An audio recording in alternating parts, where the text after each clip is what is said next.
আসসালামু আলাইকুম, কি অবস্থা সবার? টেক ম্যাটার্স পডকাস্টের নতুন একটা এপিসোডে আপনাদের সবাইকে স্বাগত জানাচ্ছি। আর আমার মনে হয় আমরা যে কটা এপিসোড এখন পর্যন্ত আপলোড করছি তার মধ্যে সবচেয়ে স্পেশাল হচ্ছে আজকের এই এপিসোডটা। দ্যাটস বিকজ আমার পাশেই বসে আছে আমার খুবই পছন্দের একজন মানুষ, সে হচ্ছে স্যাম ফ্রম স্যামসাং। গুরু শিষ্য একসাথে, আমার গুরু আর আমি শিষ্য একসাথে। না না না ভাই, এটা মোটেও না, এটা নতুন কিছু না, এটা আমি অনেকবার বলছি এবং সেটা আমি মানি, এটা আপনিও জানেন। Thank you. তো আজকে আমরা দুইজন মূলত একটা বিষয় নিয়ে কথা বলবো, সেটা হচ্ছে নেটওয়ার্ক। আমরা মোটামুটি বাংলাদেশে যারা আছি সবাই কেউ না কেউ কোনো না কোনো একটা মুহূর্তে নেটওয়ার্ক নিয়ে প্যারা খাইছি, এইটা সবার বেলায় হয়। এবং আমাদের একটা জিনিস খেয়াল করবা, আমাদের দেশে ফেসবুকে একটা মিম খুব ভাইরাল হয় এবং মিম খুব চলে, সেটা হচ্ছে রাউটার রিস্টার্ট দেওয়া। একদম হ্যাঁ, যে কোনো প্রবলেম রাউটার রিস্টার্ট দেন, ফিক্স হয়ে যাবে। নাপার মতো অবস্থা। হ্যাঁ, না প্যারাসিটামল দুই বেলা টাইপের একদম, যে নেটওয়ার্কের যে কোনো প্রবলেম রাউটার রিস্টার্ট দেন। বাট রাউটার রিস্টার্ট দিয়ে সব সময় তো আর না সলভ হয় না। আমি গত পরশুদিনই আমার সাথে এমনটা হয়েছিল, 3-4 বার অলরেডি রিস্টার্ট করা শেষ পর্যন্ত ফোন দিতে হয়েছে ওদেরকে। তো আমার যেটা মনে হয় যে বাংলাদেশের মানুষ নেটওয়ার্কে এত প্যারা খায়, দ্যাটস বিকজ আমাদের দেশের যে নেটওয়ার্ক ইনফ্রাস্ট্রাকচারটা আছে এটা এখনো পর্যন্ত বাইরের দেশের মতো এতটা ডেভেলপ না হইতে পারে নাই। এই কারণে আর আমাদের দেশে ডেভেলপ করাটাও বেশ চ্যালেঞ্জিং। মানে হ্যাঁ, প্রি প্ল্যান তো ওইভাবে ছিল না কোনো কিছু, এখন সবকিছুকে ওইভাবে মেইনটেইন করে করতে হচ্ছে আর কি। তো এখন এখানে সবচেয়ে বড় বার্নিং একটা প্রশ্ন যেটা থেকে যায় সেটা হচ্ছে mobile data versus broadband internet. এখন এই দুইটার সুবিধাও আছে, অসুবিধাও আছে, দুই পক্ষই আছে। তো আমরা এই বিষয়গুলো নিয়ে কথা বলবো এবং মোস্টলি আমরা আজকে মোবাইল ডেটা নিয়ে কথা বলবো এবং মোবাইল ডেটার যে ডেভেলপমেন্টটা বাংলাদেশের দরকার সেটা আসলে কতটুকু হচ্ছে বা হবে বা কি কি প্ল্যান আছে, এই বিষয়গুলো নিয়ে তোমার সাথে কথা বলবো। প্লাস মোবাইল ডেটা নিয়ে একটা প্রচলিত একটা মিথ আছে, সেটা হচ্ছে মোবাইল ডেটার যে রেডিয়েশনটা ছড়ায় এটা নাকি মানুষের জন্য ক্ষতিকর, গাছের জন্য, এমনটা আমরা শুনে থাকি। হয়তো নিশ্চয়ই আপনারা শুনবেন যে নারকেল গাছের নারকেল কমে গিয়েছে, এরকম একটা ব্যাপার কিন্তু আছে না? আবার পাখি মারা যাচ্ছে, এমনটা গাছে থাকে না, এই ধরনের কথাবার্তা শুনি। সো এইটা আসলে কতটুকু সত্যি, এটা নিয়েও আমরা আজকের এই পডকাস্টে কথা বলবো। তো আমি শুরুতেই যেটা নিয়ে কথা বলতে চাই একদম বিগিনিং এ, সেটা হচ্ছে আমি জানি তুমি অনেক প্যারা খাও মোবাইল ডেটা নিয়ে, এটা তুমি আমাকে বহুবার বলছো যে ভাই আমার নেটওয়ার্ক থাকে না। আমি বিশেষ করে আমার স্টুডিওতে একদমই থাকে না। মানে আপনি হয়তো খেয়াল করবেন, আপনাকে যতবার আমি কল করি দেখবেন হোয়াটসঅ্যাপে করি কিন্তু, রাইট, কারণ মানে ওই যে নেই নেটওয়ার্ক। আচ্ছা, তাহলে এই মোবাইলের নেটওয়ার্ক বা স্পিড এই জিনিসটা কিসের উপর ডিপেন্ড করে বলে তোমার মনে হয়? তোমার এই এরিয়াতে স্পেসিফিক্যালি যদি নেটওয়ার্কে প্রবলেম পাও, তাহলে সেটা কেন মনে হয় যে তোমার নেটওয়ার্কে প্রবলেম হচ্ছে? এটা কয়েকটা কারণে হতে পারে। এক হচ্ছে গিয়ে আমাদের যে পরিমাণে টাওয়ার থাকার প্রয়োজন আছে আসলে ওই অপারেটরের, সেই পরিমাণে হয়তো নেই, বা সেটার থেকে আসলে যেভাবে সার্ভিসটা দেওয়ার কথা ছিল সেটাও হয়তো আসছে না। আরেকটা বিষয় হতে পারে আমাদের টোটাল সিটির যে প্ল্যানটা, এটাও একটা বিষয় হয়ে দাঁড়াতে পারে হয়তো। এরকম কিছু আরেকটা ম্যাটার আছে, সেটা হচ্ছে যদি এরিয়াটা খুব বেশি কনজেস্টেড হয়, অনেক বেশি মানুষ যদি কানেক্টেড থাকে, হ্যাঁ মানে আসলে কতজন ইউজার আছে এখানে, এটাও একটা বিষয়, কারণ ব্যান্ডউইথের তো একটা লিমিটেশন আছে। সো যখনই অনেক বেশি মানুষ হয়ে যায়, যেমন একটা এক্সাম্পল আমি তোমাকে দিতে পারি, এমন অনেক সময় হয়েছে যে আমি খুব বড় সড়ো কোনো পাবলিক গ্যাদারিং এ গেছি, ওখানে গিয়ে দেখি যে মোবাইলের নেটওয়ার্ক কাজ করে না, রাইট। এমনটা অনেকবার আমরা ফেস করেছি। বার দেখাচ্ছে ঠিকই, কিন্তু কল দিলে কল যায় না, ডেটা কাজ করে না। স্পেশালি যারা স্টেডিয়ামে খেলা দেখতে যায়, স্টেডিয়ামের ভিতরে প্রবলেম হয় একদম। হ্যাঁ, কিংবা ঈদের সময় আমাদের যেহেতু সব মানুষ সবার সাথে কমিউনিকেশন করার চেষ্টা করে, ওই টাইমটাতেও খুব বেশি রাশ যায় আর কি। হ্যাঁ, তো এই ধরনের নানান রকমের সমস্যা থাকে আসলে। প্লাস অনেক সময় আছে অনেক চিপা চাপা বিল্ডিং বা অনেক বিষয় আদি থাকে যেগুলোর কারণে নেটওয়ার্ক হ্যাম্পার হয়, এটা একটা রিজন হইতে পারে। তবে রিসেন্টলি আমি যেটা শুনলাম যে গ্রামীণ ফোন কাজ করছে তাদের নেটওয়ার্ক ইনফ্রাস্ট্রাকচার ডেভেলপ করা নিয়ে। হ্যাঁ, দুইটা জিনিস আমি জেনেছি, যেটা তুমিও হয়তো শুনেছো। হ্যাঁ, আমি শুনেছি ওদের 2600 মেগাহার্টজ এর একটা বিষয়, রাইট, এর ব্যাপারটা, এবং আরেকটা হচ্ছে ফাইবারাইজেশন, রাইট। তো ফাইবারাইজেশনের ব্যাপারটা আমার কাছে খুব ভালো লাগছে, খুব ইন্টারেস্টিং লাগছে ব্যাপারটা। আচ্ছা, এটা যদি একটু দর্শকদের বলতে। হ্যাঁ, এই ব্যাপারটা আসলে আমি যদি এভাবে মানে বলি, লাইক আমরা মোবাইল ফোন তো দুইভাবে চার্জ করতে পারি। একটা হচ্ছে গিয়ে তারের মাধ্যমে ডিরেক্টলি চার্জার কানেক্ট করে, আরেকটা হচ্ছে এই ধরনের মোবাইল ফোনগুলো ওয়্যারলেসলি। হ্যাঁ, সেই ক্ষেত্রে যেটা হয়, ওয়্যারলেসলি যখন আমরা করছি তখন কিন্তু খুব টাইম বেশি লাগছে এবং গরমও হচ্ছে, টাইম লাগছে, ল্যাটেন্সির একটা ব্যাপার থাকে। তো নর্মালি আমাদের দেশে যে টাওয়ার সিস্টেমটা এতদিন পর্যন্ত ছিল বা আছে এখনো, সেগুলো দেখা যায় ওয়্যারলেসলি একটার সাথে আরেকটা টাওয়ারের সংযোজন করে আর কি ওরা। বাট এখন যেটা হচ্ছে এই যে যেটাকে আমরা ফাইবারাইজেশন বলছি, এইটা হচ্ছে ফাইবারের মাধ্যমে একটার সাথে একটা, অপটিক্যাল ফাইবারের মাধ্যমে একটার সাথে একটা কানেক্ট করা হচ্ছে। তো দেখা যায় যে এইখানে ওই ল্যাটেন্সির ব্যাপারটা কিন্তু আর নেই। যে বিষয়টা আমরা মানে আমি একটু যেটা উদাহরণ দিয়ে বললাম আর কি। তো এইটাই হচ্ছে কি আমার মনে হয় মানে ইন ফিউচার বা এর ফলে আমরা কিন্তু এই যে সমস্যাগুলো ফেস করছিলাম এই বিষয়টা বোধহয় ফেস করবো না। আমি যতটুকু জানি ওরা মনে হয় প্রায় 40% এর মতো মনে হয় কভারেজ দিয়ে করে ফেলছে। হ্যাঁ, বাট এটা যদি আরো বাড়ানো সম্ভব হয় সেক্ষেত্রে আমার মনে হয় আমরা মানে ওইভাবে এই কাজটা কিন্তু বেশ চ্যালেঞ্জিং, লাইক সারা দেশে একটা নেটওয়ার্ক এবং ওই নেটওয়ার্কটাকে কেবল দিয়ে কানেক্ট করা এটা একটা বিশাল ব্যাপার আসলে। যদিও সবগুলো আমার মনে হয় করা লাগবে না।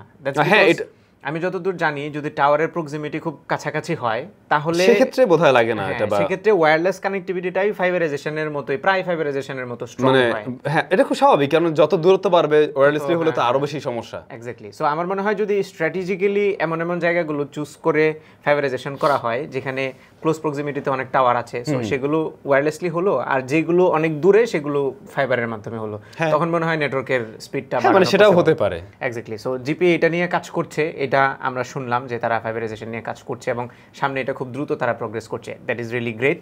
আরেকটা বিষয় সেটা হচ্ছে নেটওয়ার্কের যে ফ্রিকোয়েন্সি।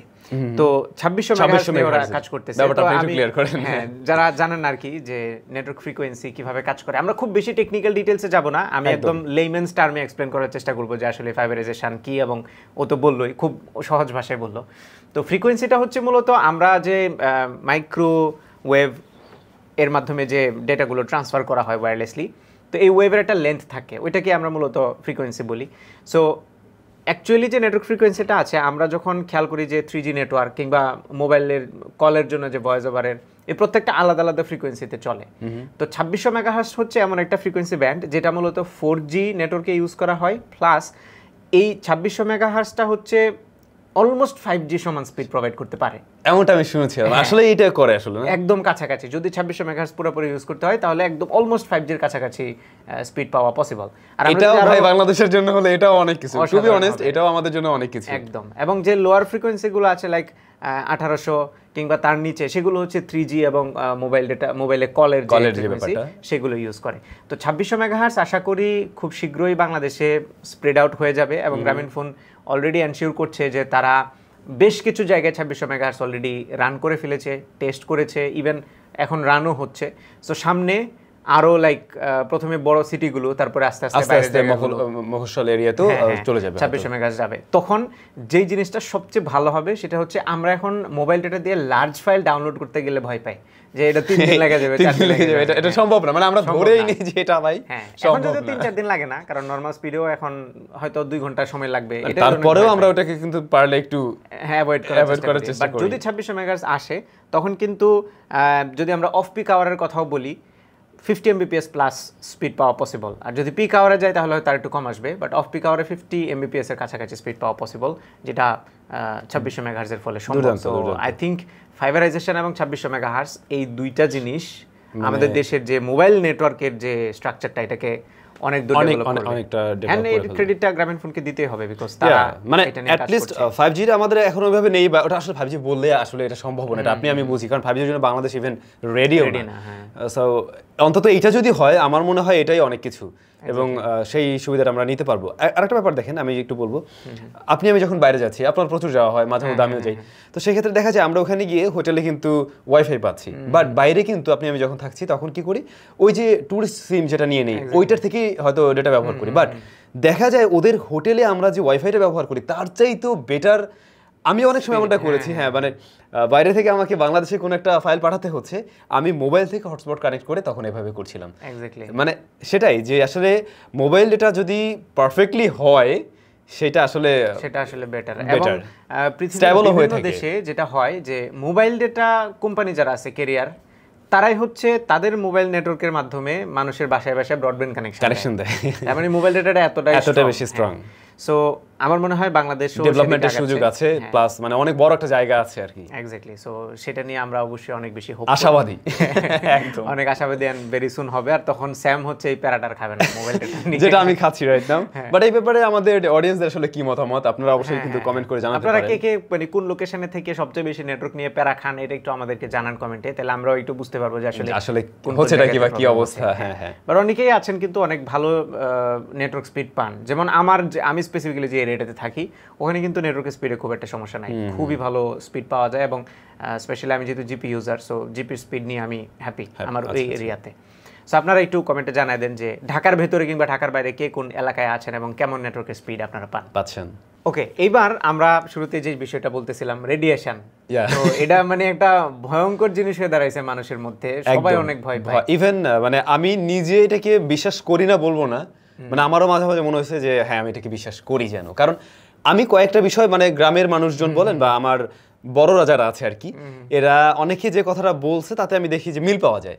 যেমন আমার বাড়ির কথা যদি বলি, বাড়িতে দেখতাম প্রচুর পরিমাণে ডাব নারকেল এগুলো হতো, এখন সেই একই গাছগুলো বা নতুন যে গাছগুলো সেগুলোতে কিন্তু সেরকম হচ্ছে না এরকম। তো অনেকে বলছে যে এইটা মোবাইল টাওয়ারগুলো এলাকায় আসছে তারপর থেকে, এটা আমার এলাকায় আমি বলতে শুনি।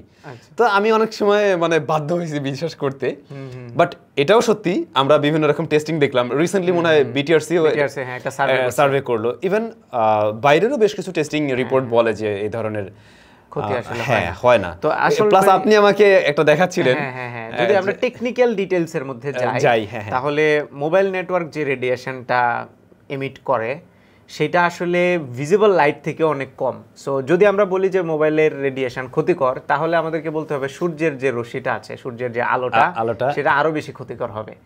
তো আমার মনে হয় এইটা একটা মিথ, এটা একটা আসলে মানুষের ভুল ধারণা যে মোবাইল নেটওয়ার্কের কারণে ডাব হচ্ছে না কিংবা পাখি মারা যাচ্ছে কিংবা মানুষের ব্রেইনে প্রবলেম হচ্ছে, টিউমার হচ্ছে, ক্যান্সার হচ্ছে, এই ধরনের কথাগুলোর সত্যতা যে পাওয়া যায়নি সেটা নিয়ে ওয়ার্ল্ড হেলথ অর্গানাইজেশন হু হচ্ছে বেশ লম্বা সময় ধরে স্টাডি করছে এবং তারা সেই 90s থেকে শুরু করে এখন পর্যন্ত যারা মোবাইল ফোন রেগুলার ইউজ করে তাদেরকে নিয়ে রেগুলারলি স্টাডিজ করে তাদের মধ্যে ওই রকম কোনো কিছুই পায় নাই, লাইক ব্রেইনে কোনো প্রবলেম হয়েছে বা ক্যান্সার হয়েছে, এই ধরনের কোনো সমস্যা তাদের মধ্যে হয় না। স্পেসিফিক্যালি এইটার কারণে যেরকম হয়েছে এরকম কোনো ধরনের প্রবলেম পাওয়া যায় না। যদি কারো হয়েও থাকে সেটা এইটার জন্যই যে হয়েছে ওইরকম কোনো বিষয় পাওয়া যায় নাই। এবং টেকনিক্যালি এইটাই বলে, যদি আমরা মানে বাই বুক যদি দেখি যে প্রত্যেকটা ওয়েভের যে ফ্রিকোয়েন্সি আছে কিংবা যে রেডিয়েশনটা বের করতেছে একটা টাওয়ার, সেটা যদি আমরা বাই বুক দেখি তাহলে এটা অনেক নিচে আসে। আমরা জানি যে এক্স রের যে রেডিয়েশনটা এটা কিন্তু অনেক ক্ষতিকর, ইভেন গামা রে যেটাকে বলি এটা অনেক বেশি। তো ওইগুলোর যে রেঞ্জ, সেই রেঞ্জের কম্পারিজনে মোবাইল টাওয়ার বা মোবাইল নেটওয়ার্কের যে রেডিয়েশন সেটা মনে করো বাচ্চা, একেবারে এন্ট্রি লেভেলে। গামা রেজ যদি এখানে থাকে তাহলে মোবাইল টাওয়ার হচ্ছে এখানে। তো ওই বিবেচনা করলে টেকনিক্যালি আসলে আমরা দেখতে পাই কোনো সমস্যা হয় না এবং এইটা গভর্নমেন্ট দ্বারাও প্রুভেন। বিটিআরসি যেরকম সার্ভে করছে, হু করছে এবং এরকম আরো বেশ কিছু অর্গানাইজেশন আছে যারা এটা করার পরে লাইক এই মিত্র কিছুটা এরকম এখনো মানুষজনের মাঝে দেখবেন এই জিনিসটা আছে, নতুন একটা স্মার্টফোন বা যে কোনো ফোন কিনলে এটাকে 8 ঘন্টা চার্জে দিতে হবে, এই ব্যাপারটা কিন্তু অনেকে এখনো করে। ওদিকে ফোন তো আধা ঘন্টা 1 ঘন্টা চার্জ হয়ে যায় এখন, এরপর তো আর চার্জার কিছু দিতেও পারে না কারণ ফোন তো আর নেই না। 8 ঘন্টা আর কি চার্জ, 8 ঘন্টা আর কি মানে কাইন্ড অফ এরকম আর কি। এরকমই একটা ভুল ধারণা আমাদের মধ্যে আছে এবং এটা আসলেই একদম সবাই ডিসঅ্যাপ্রুভ করে দিয়েছে যে এই ধরনের কোনো ক্ষতি আসলে মোবাইল রেডিয়েশন অফ কোর্স আছে, বাট সেটা ওই লেভেলে নেওয়ার মতো না, এক্স্যাক্টলি ক্ষতিকর লেভেলে না। তো আজকের ডিসকাশনটার একদম শেষের দিকে আমরা চলে এসেছি। আশা করি আমরা অডিয়েন্সকে বেশ কিছু ইনফরমেশন দিতে পেরেছি। প্রথমত আমরা বাংলাদেশের নেটওয়ার্ক ইনফ্রাস্ট্রাকচার কিভাবে ডেভেলপ হবে, যে দুইটা মেজর জিনিস করলে মোবাইল নেটওয়ার্ক আরও বেশি এস্টাবলিশড হবে, আরও বেশি ডেভেলপড হবে, সেই দুইটা জিনিস নিয়ে কথা বললাম। একটা হচ্ছে ফাইবারাইজেশন, মানে টাওয়ারগুলো হচ্ছে কেবল দিয়ে কানেক্ট করা, আর একটা হচ্ছে 2600 মেগাহার্টসের ব্যবহার যেটা হাই স্পিড ইন্টারনেট প্রোভাইড করবে এবং তখন লেটেন্সি অনেক কমে যাবে। লেটেন্সি কমে গেলে আমরা যারা গেমার আছি স্পেশালি তারা অনেক এনজয় করবো। আমরা জানি লেটেন্সির কারণে অনেকেই আছে গেম ঠিকমতো খেলতে পারে না, আমাদের মতো মানুষজনদেরও আসলে হ্যাঁ অনেক সমস্যা হয়। আমরা যারা টেক গিক আছি তাদেরও অনেক ধরনের প্রবলেম হয়। সেই সাথে লার্জ ফাইল ডাউনলোড করা কিংবা অনলাইনে স্ট্রিম করা, এই ধরনের নানান কাজে 2600 মেগাহার্টস এবং ফাইবারাইজেশন হওয়ার ফলে নেটওয়ার্ক অনেক স্টেবল হবে এবং আমরা সারা দেশ থেকে মোবাইল ডেটা ইউজ করে সেই কাজগুলো একদম মানে কোনো ধরনের টেনশন ছাড়াই, টেনশন ফ্রি ভাবে এবং বাফার ফ্রি ভাবে করতে পারবো এবং সেই প্রত্যাশা আমরা করি। অ্যান্ড সবচেয়ে বেশি ধন্যবাদ জানাতে চাই গ্রামীণফোনকে যে তারা এই ব্যাপারটাকে এত সিরিয়াসলি নিয়ে এত মানে রিগোরাসলি কাজ করছে, যে তারা সামনে মানে একদম সবার কাছেই 2600 মেগাহার্টস এবং ফাইবারাইজেশনের যে ফিচারগুলো আছে সেগুলো পৌঁছে দেবে। সো আপনারা যারা একটু হাই স্পিড ইন্টারনেট চান, I believe Grameenphone is the choice. So আজকের পডকাস্টটা এখানে আমরা শেষ করতে চাই। খুব বেশি লম্বা হয় নাই, আবার বেশি লম্বা হলে মানুষ দেখতেও চায় না। একদম। সো আমি শেষ করতে চাই স্যামকে থ্যাঙ্কস দিয়ে অনেক অনেক ধন্যবাদ তোমাকে যে আমাদের পডকাস্টে আজকে সময় দিয়েছো এবং এরকম একটা বার্নিং কোয়েশ্চেন নিয়ে আলোচনা হয়েছে। সো ইনশাল্লাহ এরপরে আবারও যদি কোনো ডিসকাশন হয় আমি তোমাকে ডাকবো, যদিও তোমাকে ডাকিনি, আজকে আমি চলে আসছি তোমার স্টুডিওতে। এটা আরো বেশি ভালো হয়েছে ভাইয়া, দেখে হয়তো বা বুঝছে সবাই যে ওর এখানে সেটআপ একদম রেডি করা ছিল, এই কারণে আমি বললাম যে আমি চলে আসতেছি। এরপরেও যদি কখনো এরকম কোনো টপিক আসে বার্নিং কোনো কোয়েশ্চেন নিয়ে বা অন্য কোনো বিষয়, হ্যাঁ, বা আপনাদের কোনো ব্যাপার থাকলে সেগুলো নিয়ে অবশ্যই প্রশ্ন করবেন, কারণ আমরা তো শুধুমাত্র স্মার্টফোনের রিভিউ দিব, গ্যাজেটসের রিভিউ দিব এমন তো না, এর বাইরেও এই ধরনের বিষয়গুলো নিয়ে কথা বলা উচিত। এতে করে হয় কি, মানে যে ধরনের অসুবিধাগুলো আমরা ফেস করছি সেগুলো বিভিন্ন কোম্পানি বলুন বা যারা আছে তাদেরও চোখে পড়ে যে হ্যাঁ এগুলো নিয়ে তো মানুষজন কথা বলছে। এক্স্যাক্টলি, সো এটাই আর কি। তো আমার মনে হয় ওই সমস্ত বিষয়গুলো নিয়েও আমাদের মাঝে মধ্যে তুলে ধরা উচিত। এক্স্যাক্টলি, এটাই আর কি। আমি আপনাদের সবাইকে রিকোয়েস্ট করবো আপনারা সাজেস্ট করতে পারেন যে আমরা কোন বিষয় নিয়ে কথা বলবো। আর টেক ম্যাটার্স পডকাস্টের জন্য আশা করি আপনারা ওয়েট করবেন, পরবর্তীতে আরো ইন্টারেস্টিং বেশ কিছু এপিসোড আসতে যাচ্ছে। সো স্যাম, আজকে এই পর্যন্তই, বিদায় নেই সবার কাছ থেকে। Thank you so much. By the way, স্যামের চ্যানেলের লিঙ্কটা আমি ডিসক্রিপশনে দিয়ে দিব, যদিও সাবস্ক্রাইবারের আর দরকার নাই, অনেক হয়েছে। তারপরে যদি আপনারা আই বিলিভ সবাই সাবস্ক্রাইব করে ফেলছেন অলরেডি স্যামকে, ওই আমাদের সবাই, হ্যাঁ সবাই মোটামুটি মার্জ হয়ে গেছে আর কি। তারপরে স্যামের চ্যানেলের লিঙ্কটা দেওয়া থাকবে, if you want you can go and subscribe his channel. Thank you ভাইয়া। ওকে, সো থ্যাংক ইউ সবাইকে, ভালো থাকবেন সবাই, টাটা।